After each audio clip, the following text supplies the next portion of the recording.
Hello, buddy.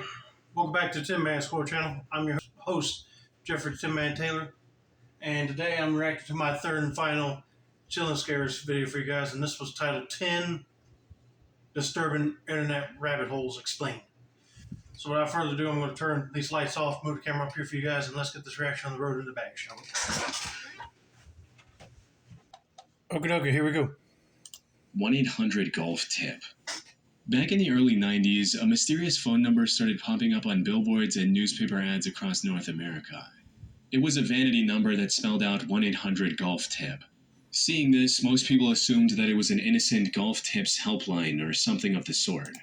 I would think that as well, but I bet you it's probably not anymore.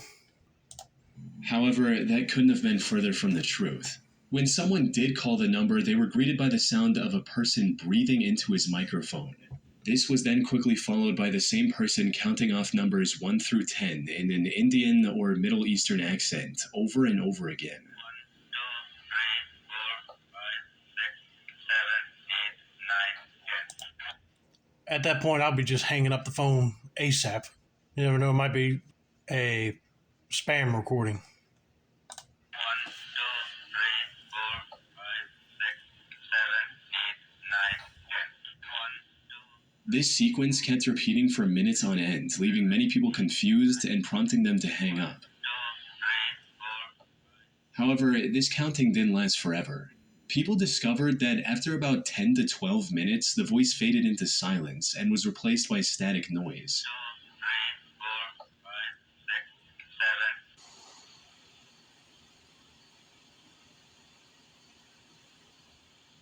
6, 7. But that wasn't all, because the ones who kept on listening were eventually startled by a loud and unsettling siren sound.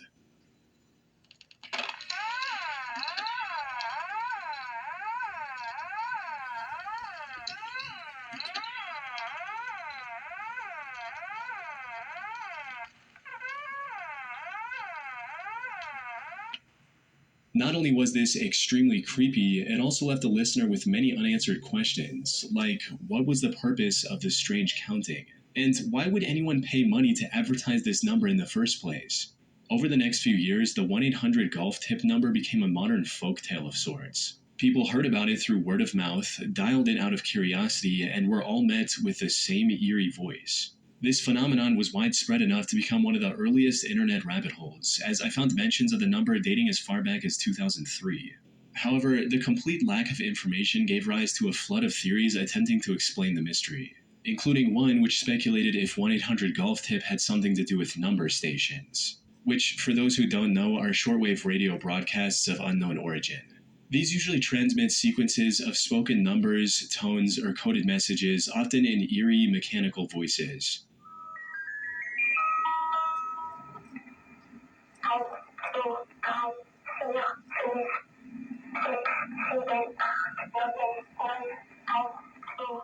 Many believe they're used by governments to send encrypted instructions to spies in the field.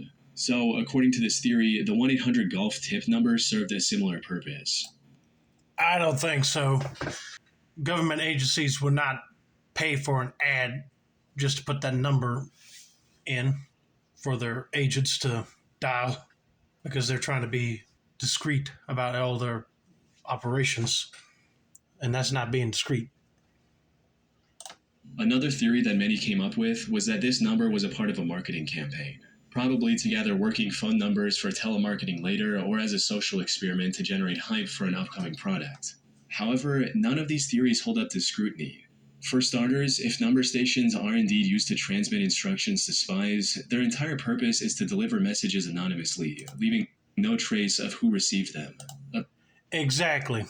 Spy organizations would not be using stuff like this just to transmit secret codes. If they were, they would have their own clean phones that don't have no bugs on them. Or they'll be sending coded messages through the mail. Stuff like that. They wouldn't be using radio towers like this. A purpose that's negated completely if the receiver had to call a phone number that could potentially be traced back to them. On the other hand, the marketing and number collection theories don't hold much weight either. There are far more effective ways to achieve both goals without depending on an unlikely chance of the number spreading through word of mouth and attracting calls from curious people. That was another thing, too. I thought that it might have been someone trying to receive somebody else's phone number when they called that number, just so they can telemarket those people later. Because if I call that number and nobody don't talk, I'll just hang it up right there because I'm afraid of them tapping my phone and bugging the snot out of me with telemarket scams. Ultimately, despite many attempts at uncovering the truth, 1-800-GOLF-TIP remained a mystery for nearly 3 decades. That is, until a Reddit user took it upon himself to get to the bottom of it.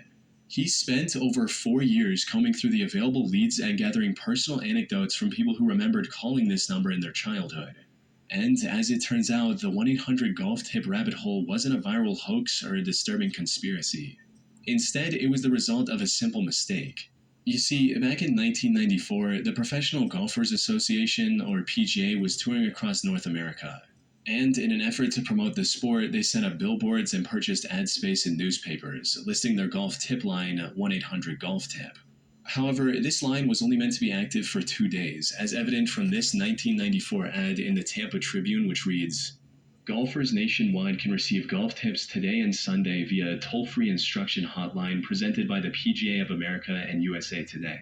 The hotline, featuring nearly 100 PGA members, is being offered in conjunction for the Tommy Armour PGA Teaching and Coaching Summit in New Orleans." I knew it. It had to be a real golf tip chat line at one time, but it was just only for 2 days for the tour of the PGA. But let me guess, somebody forgot to disconnect that number altogether and somebody else was using it. I think that's what's happening here. Call 800-GOLF-TIP. Following the campaign, billboards in low-traffic areas that never received a new ad ended up staying up far longer than intended.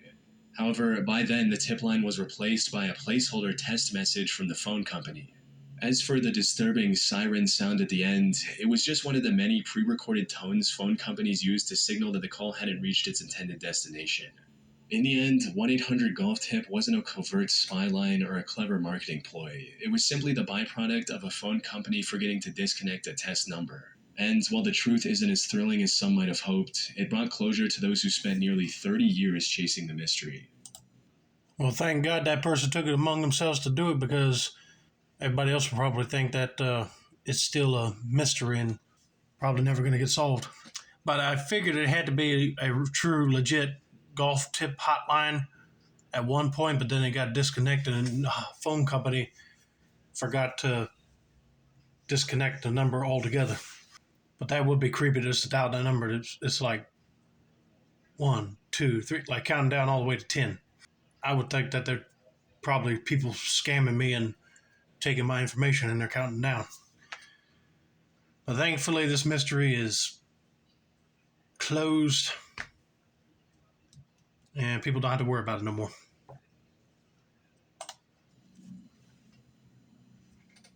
User 927.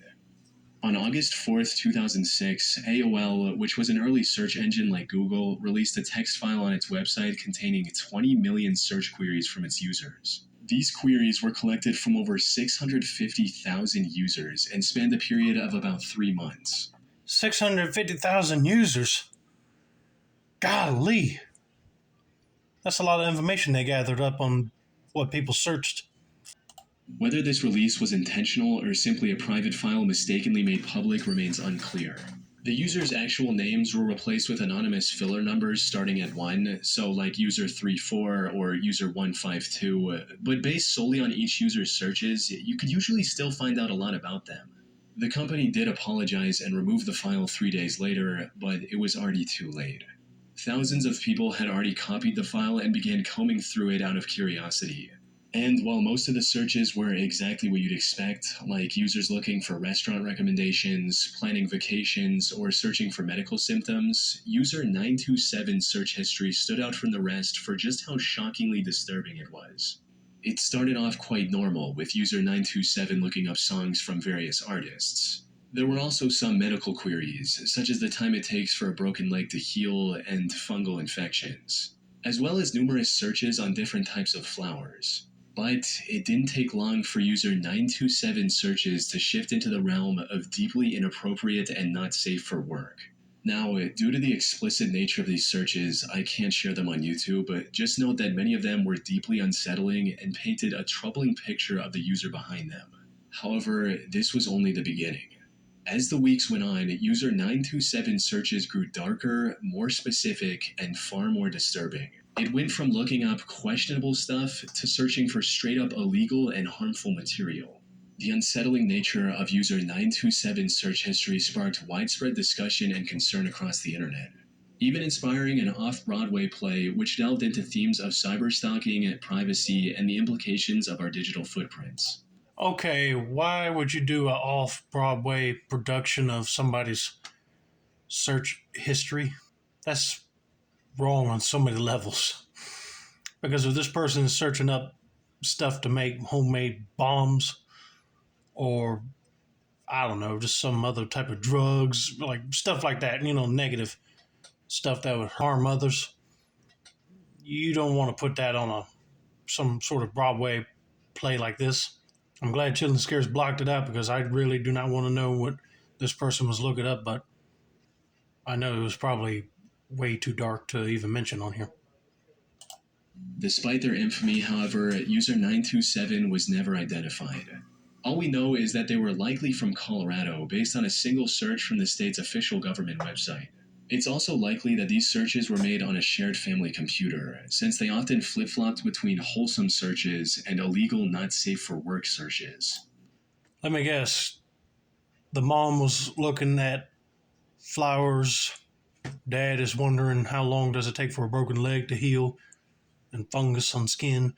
And maybe brother and sister are looking up the songs that were mentioned on that list. But one of them had to be looking up some dirty secret stuff. I wonder how they feel now that that AOL website documented everything they searched up. I know they'll be shivering at their feet if FBI got a hold of that and they want to track down where they are. Apart from that, the identity of user 927 remains a mystery to this day. Google Translate anomalies. Near the end of 2017, a few users on 4chan noticed a bizarre phenomenon with Google Translate, where typing in incoherent and broken strings of characters led to eerily normal-sounding responses. For instance, typing the letter O and P repeatedly resulted in Google Translate telling the user to click on the image to view more.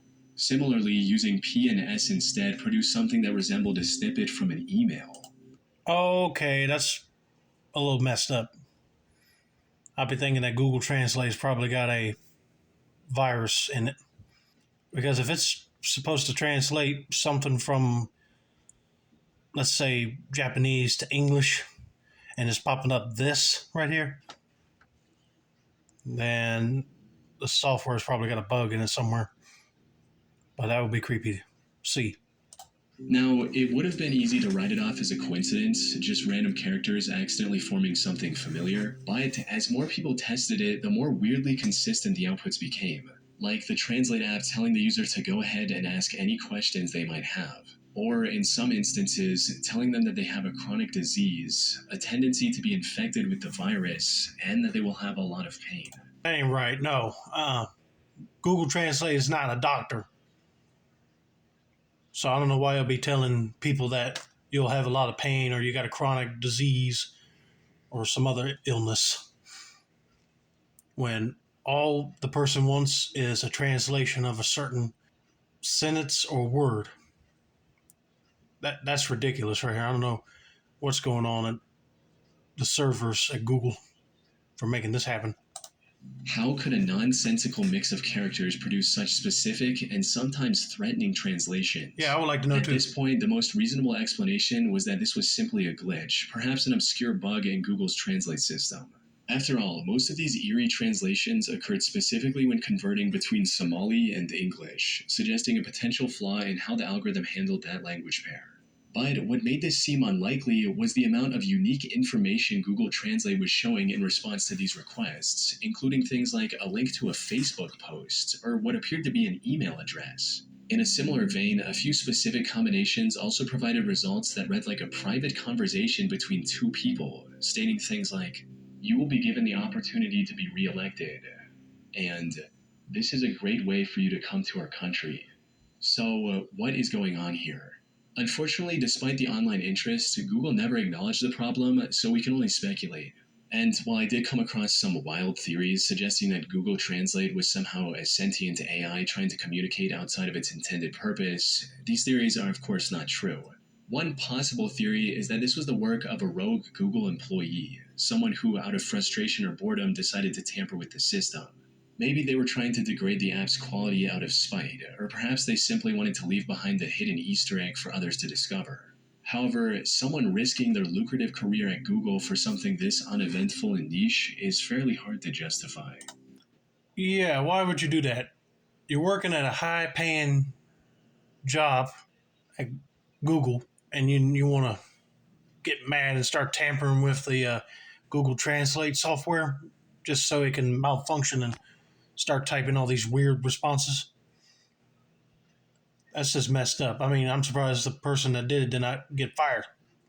I don't think that was probably the case. It probably was some sort of a glitch or bug in the system. So I hope Google was able to go in there and fix it. From everything I've seen, the most plausible explanation is still the one mentioned earlier, that all of this was just a glitch or an overlooked bug in the system. As for the oddly specific bits of information, those could have come from any number of internal sources. Consider this: massive platforms like Gmail, Google Drive, and Search process billions of data points every day. So it's not hard to imagine a coding error causing Google Translate to inadvertently pull fragments from those interconnected services, which, if true, would be a real security and privacy threat. That said, I tried replicating the troubling prompts myself and came up empty. Whatever was causing the bizarre outputs seems to have been quietly patched out by Google since the story first broke out. Well, thank God, because I'd be afraid to use that Google Translate and then stuff like that would be popping up. But if he says they got it fixed, it should be okay to use now. Ted the Caver. On March 23, 2001, a man named Ted began sharing his caving experience in an online journal. The story started a few months earlier in December 30th, 2000, when Ted and his friend B were exploring a cave they thought they knew well. But on this particular trip, they found something unexpected: a small hole on a wall near the cave's lowest point. As Ted kneeled down to get a closer look inside, he felt a faint breeze coming from the hole, suggesting there might be an entire unexplored cave system lying just beyond the narrow opening. The excitement of being the first people to explore this new section of the cave outweighed the inherent danger of venturing into the unknown. After surveying the area, Ted and B decided to widen the hole and carve out a passable corridor. About a month later, on the 27th of January, they began to chisel at the rock. But something felt strange. The two felt a suspiciously strong wind coming from the hole, followed by low, ominous rumbling from deep within the cave. They tried to rationalize these occurrences, thinking that the wind was just blowing a little stronger outside, and that the rumbling noise was coming from the trucks driving on the mountain road above the cave. So, despite the noise growing louder and more frequent, they pressed on. You know, I'll be thinking that too. But then also you got to think about if you're chiseling away at rock, you might hit a weak point and it might start other rocks to crack and break off. You don't want to start no cave in. A decision they'd come to regret, as the sense of unease kept getting worse, fueled by a series of increasingly disturbing occurrences, like their dog becoming agitated as soon as it reached the cave and refused to go anywhere near the hole, or the two hearing what Ted described as the most terrible scream he has ever heard from the hole, lasting nearly 10 seconds. Once the hole was big enough, Ted crawled through to the other side, only to be met by a massive, unnaturally round boulder sitting in the center of a small chamber. There were also hieroglyph-like drawings on the walls depicting people standing around a strange symbol. He took photos on his disposable Polaroid camera and came back. But when he tried to develop those pictures later that day, every photo he took of the round rock and its surroundings came out completely blank. So it makes you wonder, did he dig inside of a abandoned Native American burial ground or worship site? Because how else are you going to explain all the hieroglyphs in that cave? You just don't know. But that is strange. They then tried recruiting another experienced caver, Joe, hoping a fresh perspective might help. However, Joe returned minutes after he went in, visibly shaken by the experience. He refused to speak about what he saw on the other side and just stated that he would never enter that hole again. Left with no other choice, Ted decided to explore the new area himself. But as soon as he reached the other side, he began hearing the rock scraping sound again. He panicked and ran for the exit, only to see the round rock in a different position than it originally was. As he crawled through the hole, a nauseating stench began to fill the cave. Then, just as he and B reached the entrance, something tugged on their rope. In a panic, B slashed it with his knife, sending whatever was climbing up crashing back into the darkness. Yet, their story doesn't end there. In his May 19, 2001 update, Ted talked about their plans to go back fully equipped, to solve the mystery and capture definitive proof of the insides with photos and video footage. However, the updates never came, leaving readers to wonder what happened to Ted and B. Now, I should mention that back then, many online communities were skeptical about the authenticity of this story and internet rabbit hole. However, the irregular updates and accompanying photos were convincing enough to make many believe the story was real. But the story was completely fake. Back then, internet creepypastas, or fake horror stories presented as true, weren't really a thing, or at least weren't very common. Many people had no reason not to believe this story. Nowadays, the Ted the Caver story is often referred to as the internet's first creepypasta. In 2004, he joined a discussion about his story on a forum site and admitted he made it up. Apparently, they did explore the cave and actually took the pictures he posted on his journal. But everything about the round boulder, the drawings on the wall, and the chase at the end was completely fictional. However, none of this detracted from its position as the story that introduced the internet to creepypastas, a genre that's prevalent to this day. Oh man, I thought it was real. Because the way he was describing things makes me do not want to go in that cave. I was just thinking that some cave creature that we probably haven't seen before was probably climbing on that rope, and he had to cut it just so that thing would not follow him. But it was him all along. Cool way to entice people on the internet, that's for sure. But also, you see this hole that he's trying to push himself through? I would not try to do that myself because I know I'll get stuck, and I'm afraid of these rocks right here just collapsing on you. The Glitter Conspiracy. On the 21st of December 2018, New York Times posted an article titled, "What is Glitter?" This was supposed to be nothing more than an educational article on what glitter is and where it's used in our day-to-day lives. However, what its author didn't realize at the time was that this would ignite one of the most heavily debated rabbit holes in internet history. It started with an odd conversation between the article's writer and a manager from GlitterX, which is one of the largest glitter manufacturers in the US. When I asked Miss Dyer if she could tell me which industry served as GlitterX's biggest market, her answer was instant. "No, I absolutely know I can't." I was taken aback.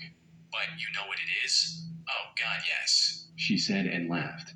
"You would never guess it. Let's just leave it at that." I asked if she could tell me why she couldn't tell me. "Because they don't want you to know that it's glitter. If I looked at it, I wouldn't know it was glitter." "No, not really. Would I be able to see the glitter?" "Oh, you'd be able to see something, but yeah, I can't." Okay, that's a little bit suspicious. The guy's trying to get an interview done with the owner of Glitter X, and she can't even say who the biggest buyer of that product is. Interesting. But let's see what Chill and Scares found out about this and see why this lady's trying to cover something up. The writer then asked if she could tell the buyer's name off record, but she refused completely.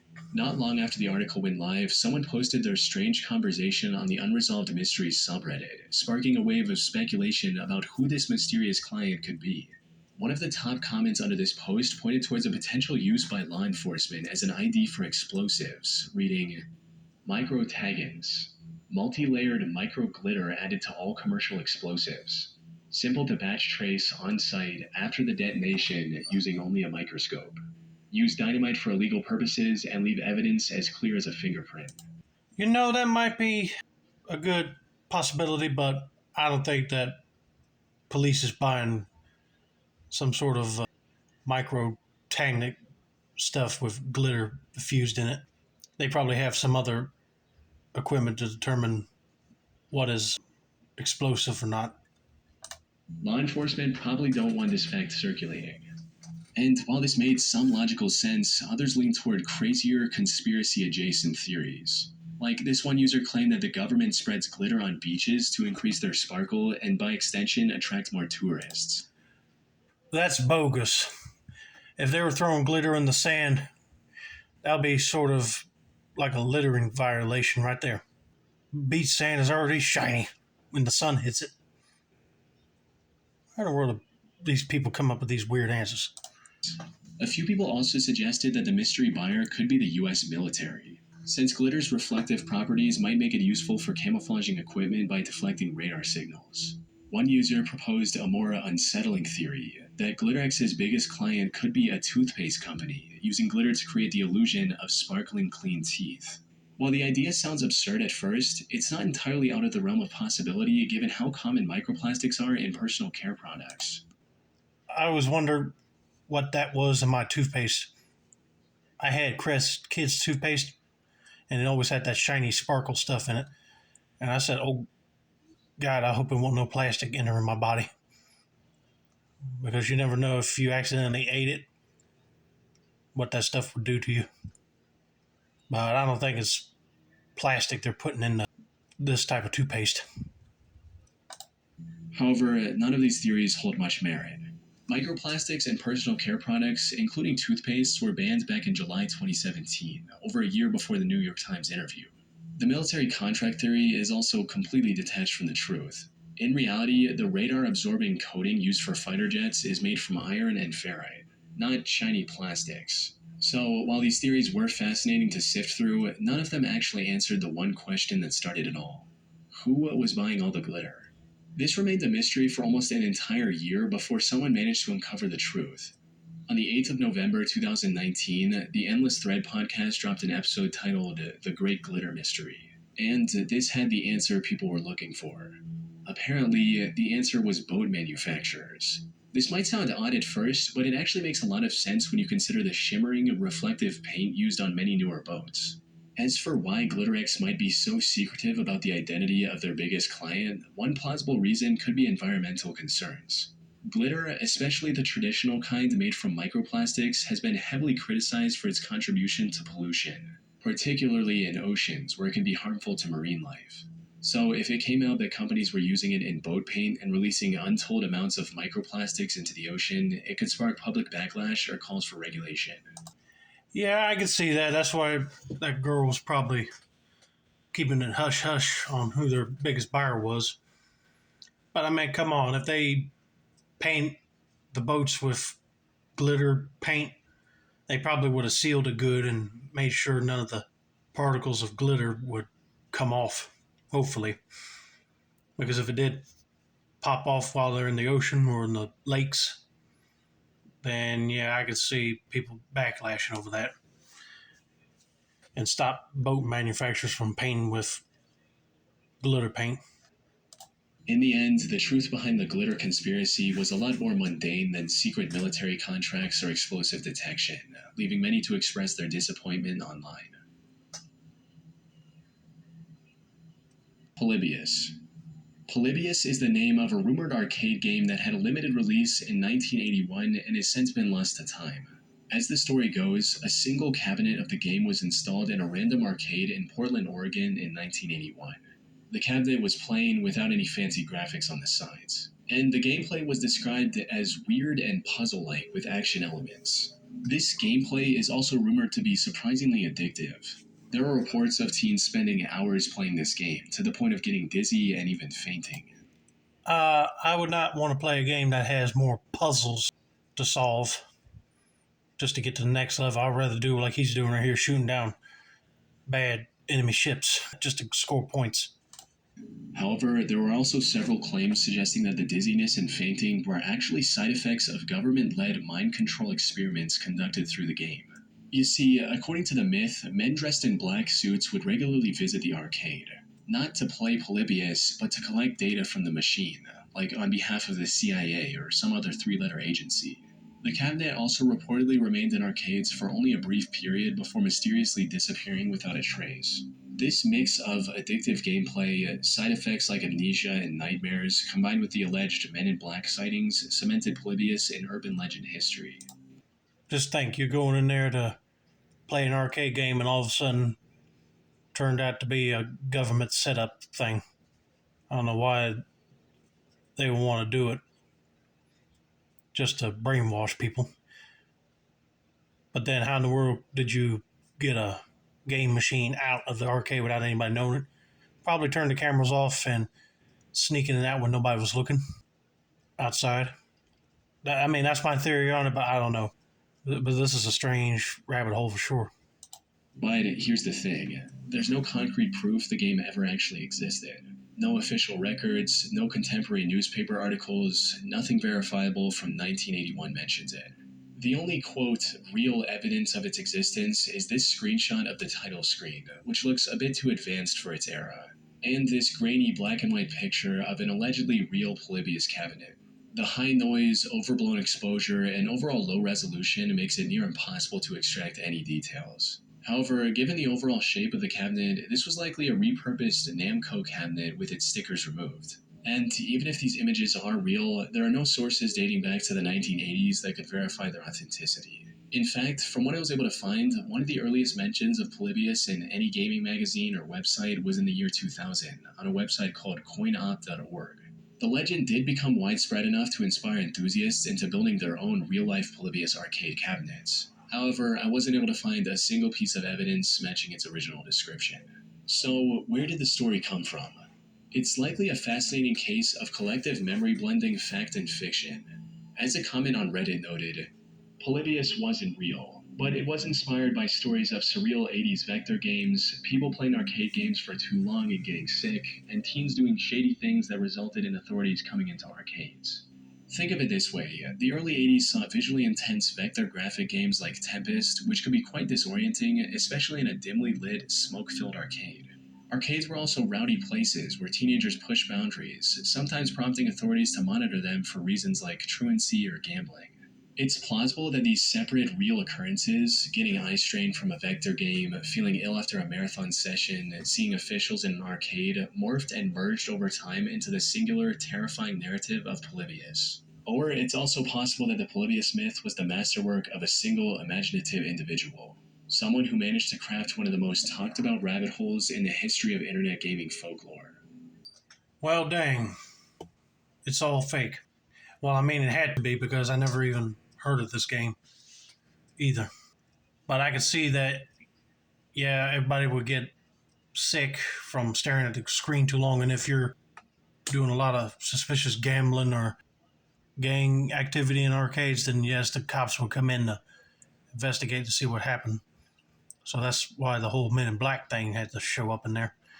But this whole concept behind this Polybius story would make a good movie, for sure. The Box of Crazy.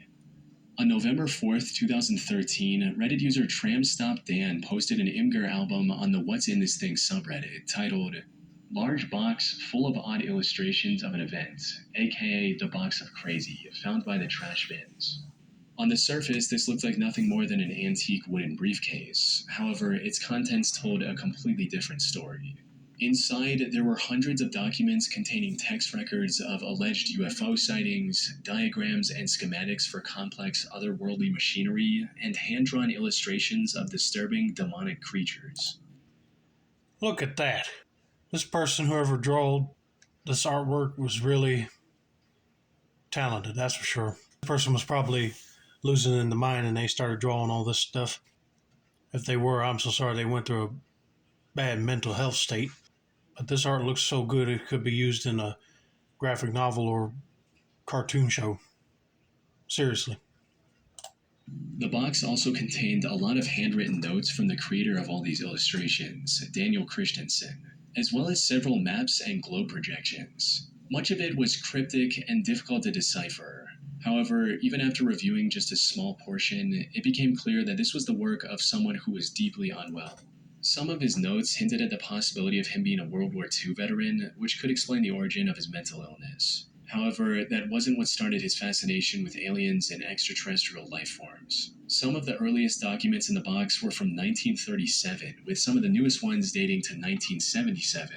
In other words, Daniel remained fixated on this topic for over 4 decades. However, his earlier work was a lot tamer and more legible than whatever he came up with in his later years, hinting at his deteriorating mental health. As for the actual contents of this box, however, one particular topic stood out above the rest: his account of the incident that happened on July 7th, 1977.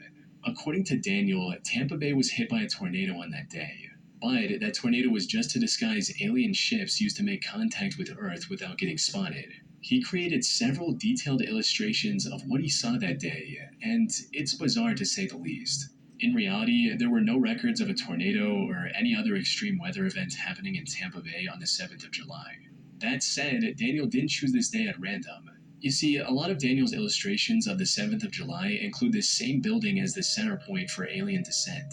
This was the inverted pyramid on the St. Petersburg Pier in Tampa.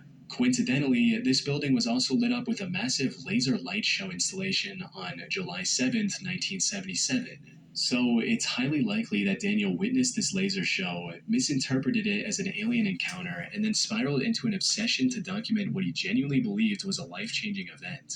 And the craziest part is, this was only a fraction of the work he'd produced in his lifetime. This is because as the story gained traction online, a Reddit user named That's My Box came forward, claiming that she was the previous owner of the wooden box Tramp Stop Dan found. And apparently she was telling the truth. She moved into a new home in the 90s where she found a room full of Daniel's work. This included a chair-like machine he'd constructed, which, according to his notes, was the device he'd used for an out-of-body experience and time travel. Unfortunately, most of Daniel's stuff had to be thrown out, which is how Tramp Stop Dan found the box. It really makes you wonder what other mind-bending contraptions, bizarre concepts, or odd events he might have noted down on paper during his lifetime. Wow. A device he developed for time travel? I don't know about you guys. I would like to take a ride in that. If it worked, that is. But all of his artwork that they were just showing, including this, almost looks like something out of a Tron movie, but I would take that box of his artwork and donate it to a museum of scientific research, extraterrestrial alien museums, or something to do with robots or science fiction. Because all this stuff needs to be seen. Seriously. Even though that guy was going through a bad mental spot in his life, he did come up with some amazing artwork.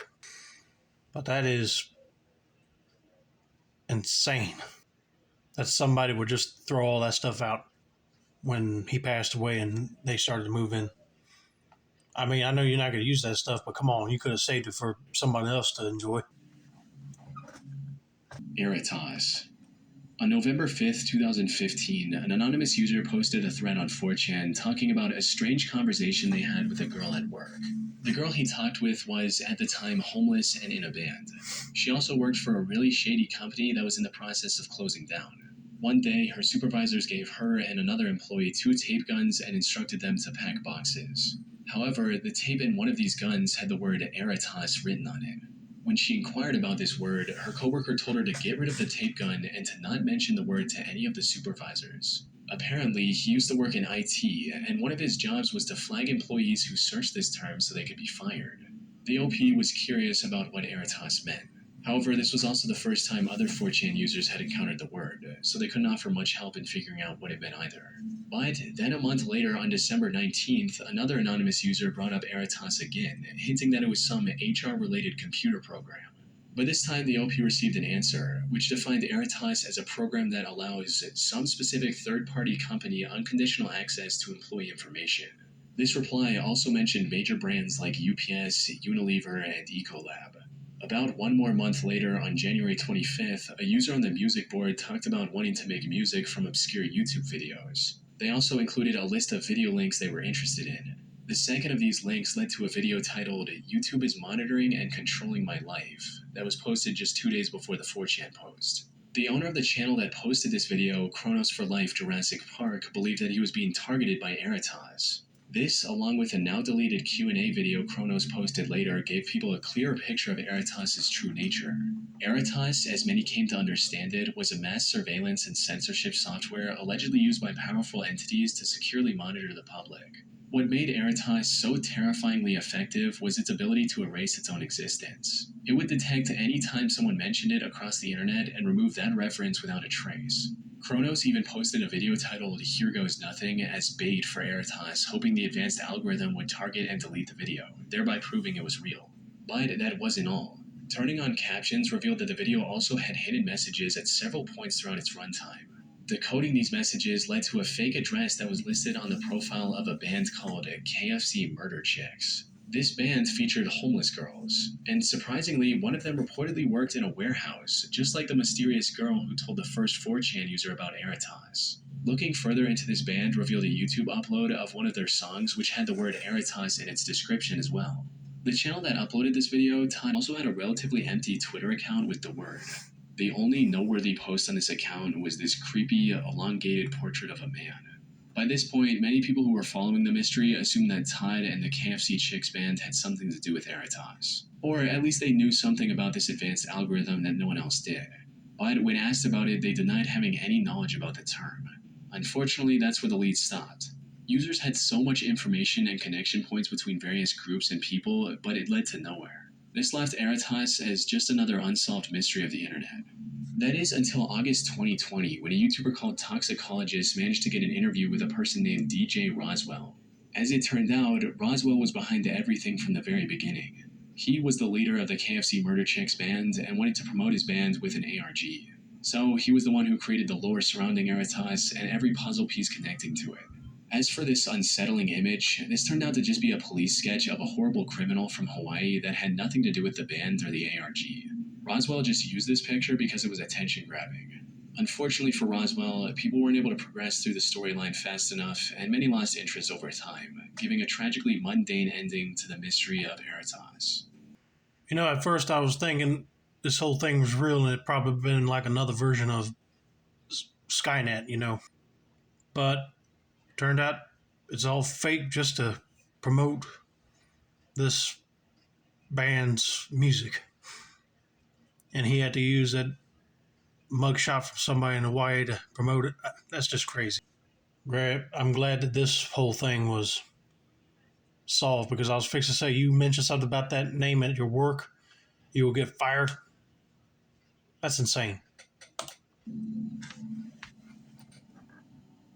AlanTurtorial. In June 2011, a YouTube channel called AlanTurtorial uploaded its first video called How to Leak on a Piece of Paper. This 1 minute and 15-second video didn't make any logical sense and was just a jumbled mess of random actions. You rip off a piece of paper, and you're going to put the paper on the floor.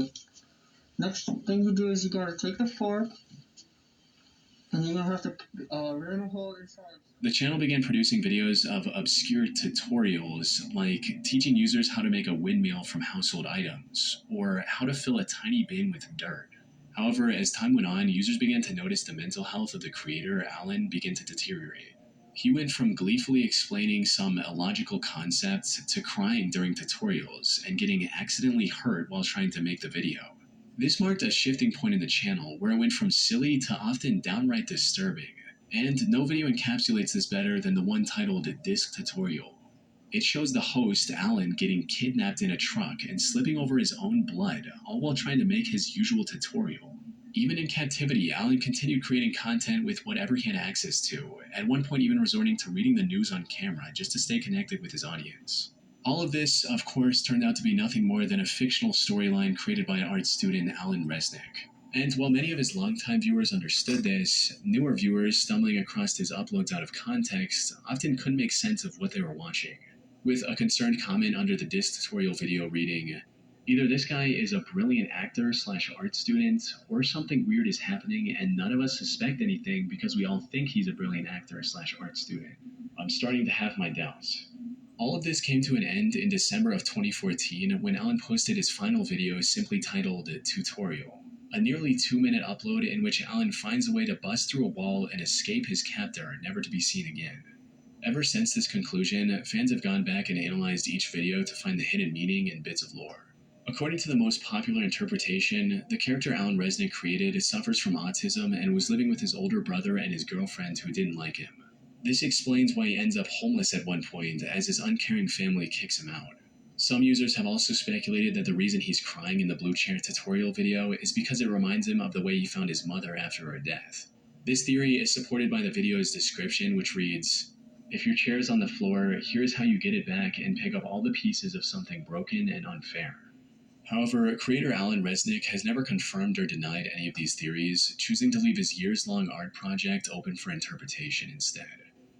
Well, that's pretty good if he was able to hide that it was an art project for so long. But I say that's a little messed up, because if he's not even autistic and he's crying like he's got a mental problem, then I'm sorry, but it sounds like he was sort of making fun of people with that condition. I don't like it. I get he was trying to create content, but he should have just made these tutorials without any fake nervous breakdowns and having fake people kidnap him, That's almost like a storyline for a series on either YouTube or Netflix or something. He should have done that instead. This House Has People in It. This House Has People in It is an analog horror short film that was aired on Adult Swim back in March 2016. The short is often known for just how weird and disturbing its concept is. It was directed by Alan Resnick, the creator and actor of the AlanTurtorial channel we just discussed. Though, unlike AlanTurtorial, which started off a bit lighthearted and slowly descended into absolute madness, This House Has People in It wastes no time pulling viewers into its surreal, unsettling world. It starts with the footage of someone logging into a computer and choosing a specific video to play. The footage then cuts to the CCTV feed from a house with 9 cameras, and then cuts again to the main couple, Tom and Ann, arguing about where to go for vacation. No, it's not that expensive. Orlando's expensive. All the hotels and other... And immediately something is extremely wrong with the situation, as we see a person lying on the kitchen floor while the couple ignores them completely. From there, we also see a repairman working in the basement and the son Jackson watching TV in the living room that is decorated for his birthday. We also learn that the person lying on the kitchen floor is Tom and Ann's teenage daughter, Madison. She had a fight with Ann 2 hours ago and has been lying there in anger ever since. After a few minutes, Tom tries to pick Madison up, only to make a disturbing discovery. It is time.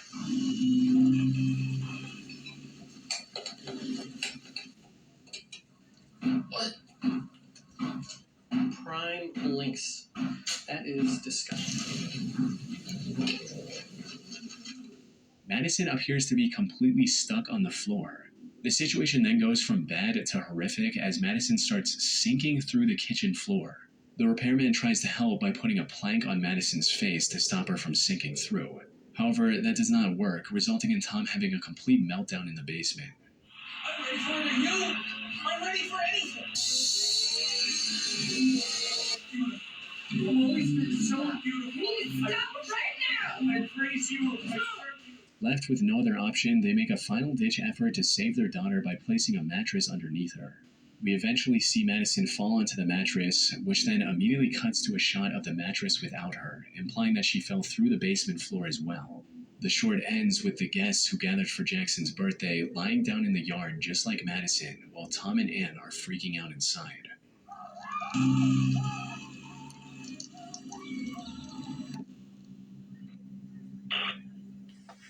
The short seems to carry a major theme of neglect that's prevalent throughout. For instance, we see Madison lie on the kitchen floor for 2 hours before Tom and Ann talk directly to her. Jackson is completely neglected by his parents. The baby doesn't have food in her bowl, and when Tom hands the baby to Grandma, she immediately sets it down, which ultimately results in her crawling out of the house. As a comment on YouTube puts it, I think the title, This House Has People in It, is referring to this is a house, not a home. We are just people who live together, not a family. However, this was just the tip of the iceberg. You see, this short was released with a now defunct website called absurveillancesolutions.com. Visiting this site unlocked a fully functional ARG, which in turn unlocked hours of additional footage, dozens of images, and even chat logs between the family. Viewers also uncovered additional plot points hidden within the extended media, including one about a mysterious disease slowly spreading throughout the world of the film. It's so extensive that even 9 years after its release, fans still aren't sure if they've uncovered everything hidden within it. Yes, Chillin' Scares did point out some good facts right there, because why would you hand your child to the grandma and then the grandma just don't want to pay attention to it and scurry off outside? That's crazy that you would let that happen. And also, you have an argument with your daughter, but if she's not responding, I mean, hello, you should be checking on her.